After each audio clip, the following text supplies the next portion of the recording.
everyone, welcome to Shift Happens, your 5-minute guide to Red Hat OpenShift Virtualization. I'm your host, Courtney Grosh, and today we will be walking through your platform requirements, node rules, and general prerequisites as you get started with OpenShift Virtualization. All of these components will help you lay the foundation for building your desired cluster, whether on-premise or in the cloud. I'll go ahead and hand it over to Ryan, our technical expert, to get started. Let's get started with the platform requirements in OpenShift Virtualization, which supports AMD and Intel 64-bit architectures. You will need Intel VT or AMD V hardware virtualization extension enabled. Now, if you are planning on using live migration features, you must have multiple worker nodes at the time of the cluster installation. This is crucial because live migration requires a cluster level high availability flag to be set to true. This flag is set during the installation and cannot be changed later. So if you have fewer than 2 worker nodes defined during installation, your cluster HA's flag will be set to false for its entire life. Live migration also requires shared storage, and this storage must support and use read-write-many access mode. Finally, if you plan on using SRIVO, make sure your network cards are supported by OpenShift Container Platform.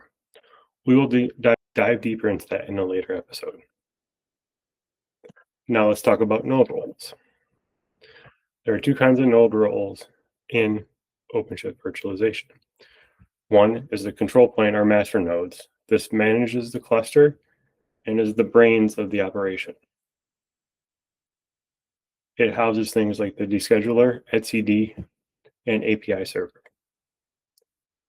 The worker nodes are where your application runs, along with your container runtime and kubeproxy.